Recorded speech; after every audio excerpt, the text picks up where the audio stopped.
Nel corso dell'ultima settimana, la situazione è cambiata abbastanza radicalmente, nel senso che fino alla settimana scorsa c'era una certa stabilità nel numero di ricoverati, mentre invece c'è stato certamente un incremento negli ultimi soprattutto 4-5 giorni e adesso il reparto è praticamente nuovamente pieno. A preoccupare la variante inglese per la sua contagiosità e perché colpisce soprattutto i più giovani. L'età media dei ricoverati nei reparti Covid e anche nella terapia subintensiva si è notevolmente abbassata rispetto alle precedenti ondate. Il professor Vianello su questo non ha dubbi. Quello che si nota, e anche questa così, un'impressione abbastanza diffusa e condivisa, è che si abbia a che fare complessivamente con pazienti più gravi.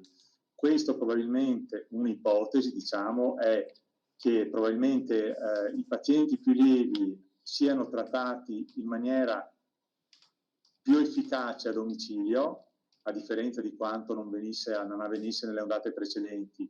Quindi vengano filtrati, in ospedale arrivino effettivamente i pazienti più gravi, che poi sono quelli che impegnano i reparti. In terapia subintensiva si cerca di evitare che il paziente venga trasferito in terapia intensiva, il reparto per i più gravi, che in 2 settimane purtroppo ha visto aumentare nuovamente i ricoveri per Covid. Si ha la possibilità di utilizzare dei dispositivi di vario tipo, la ventilazione non invasiva, il cosiddetto ossigeno ad alti flussi, cioè dei dispositivi che cercano di contrastare efficacemente questa grave insufficienza respiratoria, evitando di arrivare al passaggio finale, che è quello dell'intubazione tracheale. La terapia subintensiva cerca di fare da cuscinetto che preserva i letti della terapia intensiva per i malati proprio estremamente gravi.